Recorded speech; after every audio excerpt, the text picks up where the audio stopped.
Happy Easter, happy Passover. I have a major announcement. I think I'm going to do these postings a few times a week, or really whenever I get it, something I want to talk about. Just give you an example. During the week, if I read something or see something, I just jot it down. Uh, Sometimes that makes it to the story on Saturday. Sometimes it doesn't because something else takes its place.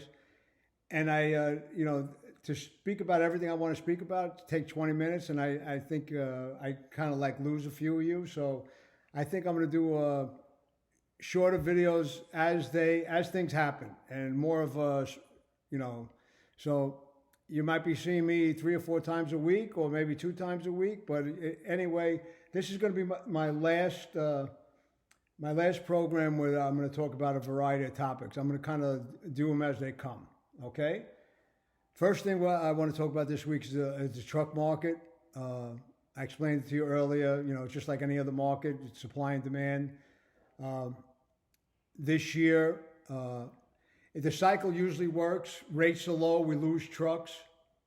So after a while, guys go out of business, then trucks get tight, the rates go up, guys make money, get more trucks. That is not the scenario this time. There's two other scenarios this time. This time there are the trucks, there are the trailers, there aren't the drivers because of the virus. Then with the food box programs and the natural disasters here in Texas and other places, FEMA has been eating up trucks.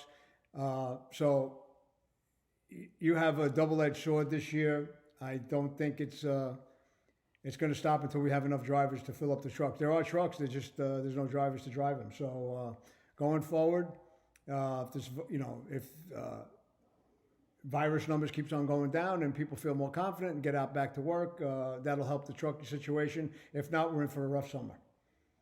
Okay, food box program.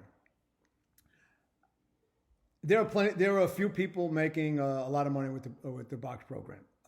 I'm not one of them. We've given up about 15 trail loads of stuff, all nonprofits, and it cost me time, and I'm happy to do it. I'm glad I got involved with Northbridge Foundation. It's great. But I'm gonna beat this horse again because the box program could be done in a much better way. And I said this in the past. You just give out a card. If it's an all produce card, it's going to be that debit card is going to be only used for produce. It has an expiration date, maybe a month, maybe 2 months. You don't use it, you lose it. We already have the supply chain in place. People go shopping. They don't have to wait online for handouts. They buy what they want. They buy what they need. Much better program. The other factor is there are retailers that are getting decimated. They have people out of work that can't afford, and then they get people that are getting free food. So you got a lot of retailers getting hurt. This helps small and large retailers. Why? That card is good everywhere, and it doesn't. It's just not for large retail. It's for everyone. So again, anybody who's listening, anybody has any influence with the USDA, this is a much better program. Cost the government a lot less. I know the government doesn't care about how they spend our money, but cost the government a lot less. Don't need any transportation. You don't need the boxes. People shop where they normally shop.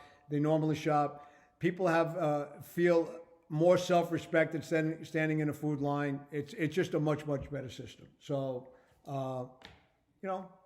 try it. Okay. I want everybody. I'm in a produce industry group. We meet once a month. We're going to change that to twice a month because it's very popular. You get people from, this past weekend we had Mary from the United on it. We have people across different industries all talking about different subjects. It's great to get involved. Jeremy Taylor, I'm going to tag him in this posting. Send him a note that you want to, get on that industry food group and join the discussion. And maybe we could dovetail this into something even bigger. Like, again, maybe Clubhouse, maybe a podcast. Anyway, it's just a great way of getting involved. Some of the things we talked about this week is the Produce Show National Tour. Everybody heard that United and the PMA have merged.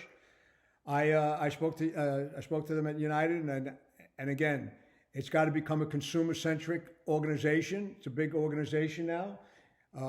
We don't need to know what each of us are doing. We already know that. We all know what we all sell. We need to get consumers involved and educated and excited about produce. We have many, many great stories that aren't being told. I hope this new organization takes my advice and moves this ball forward. But get involved with the produce industry group. It's really, really a great group. One of the things we also spoke about is having a Produce Show National Tour. Now, one of my suggestions was, and I've mentioned this in the past, when we have a produce convention, invite the public in on the last day, that day that it's sparsely populated, or at the outside venues that and let them come in for free or $5, or because that admission will pay us all back in dividends. So we get the consumers invited, get excited, but we could get national retailers and independents, local independents, and actually do smaller produce shows all across the country. Like, you think about it like a rock tour, have different venues in different cities and different states, and get people excited about produce. Walmart, Kroger, you're in all the markets. You could get involved. Ahold, PMA, United, much better format than people spending mega bucks at the PMA. I have to tell you, I'm so sorry that Viva Fresh and SCPC are so close together. I just couldn't make it to both. But those two are my two favorite shows, coupled that with the New York Produce Show. Those are my three go-to shows every year. I want to make it to New England. I heard that's a pretty good thing, and I think these regional shows are get much more bang for the buck at those shows. So those are a few things that I wanted to talk about. Did I miss anything? I'm sure I did. Food box program, trucking, markets. Okay, we'll talk a little bit about markets. Markets. The week after Easter is usually a terrible week to begin with. This may be a little different because trucks were so short. Well, they've been short in the past. It may create some shortages towards the end of the week, because everybody knows after Wednesday the harvesting all but stops in Mexico, and it really doesn't start again until Monday and sometimes Tuesday, because it's hard to get a lot of people back to work on Monday after the holiday.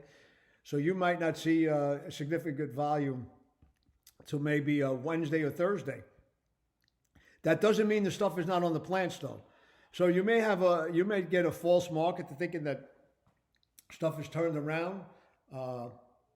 Outside of cucumbers, I really don't see that. Cucumbers are real short. What I want to say about the cucumber market is usually this time of year, they're already pumping out Hermosillo, and they're not. So I'm kind of wondering maybe if that cold weather hurt them in a significant way. This week will tell the tale.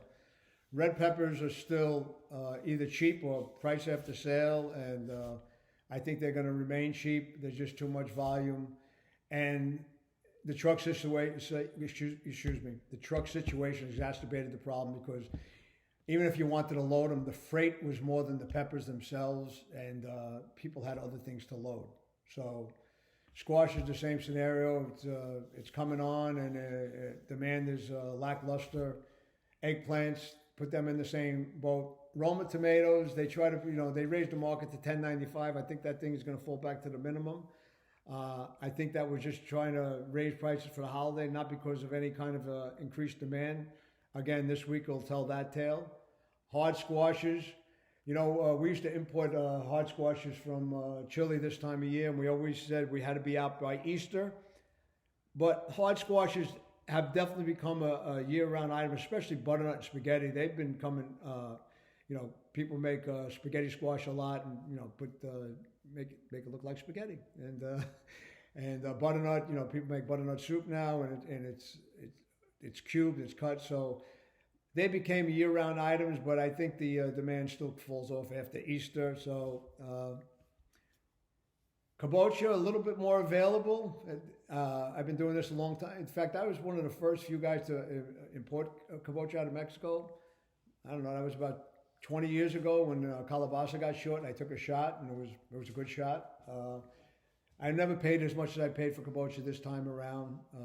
I never had such a difficult time getting it, but again, kabocha is a Hermosillo crop, and we started. I'm not saying it's going to crash, but the prices should ease a little bit and become more retailable. And cucumbers, squash, red peppers, eggplants, green peppers, mixed market there on extra large from $12 to $18. I think the $12 guys got it right, and the $18 guys got it wrong. You're going to start have a few out of Coachella also, and I think that's about it. Not bad. I did that in 11 minutes. Ran through a few things. Now, as news comes, I'm coming at you. So I know I generally get anywhere from 2,000 to 10,000 views on my post. Sometimes it takes a couple of days, so if you miss one, you're going to have to go back, or maybe it's not important to you. But I'm just saying, I just think this is a better format. If I just do 2 or 3 minutes, say my piece and move on to the next chapter.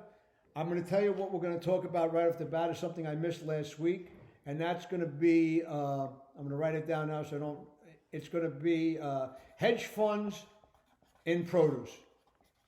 Not a good idea. You probably know where I'm going with this, okay? So maybe Monday or Tuesday, we're going to talk about hedge funds in produce and why I don't think it's good for them, okay? Love you. Love the produce business. Happy Easter. Happy Passover. Love you all. It was great seeing you all at Viva Fresh. I'm sorry I'm not going to see you at SEPC, but we're on a roll, baby. We're on a roll. See you all at the PMA. PMA, I want to see consumers at it. Got it? PMA United. What are we going to call you? Have a great day. Bye.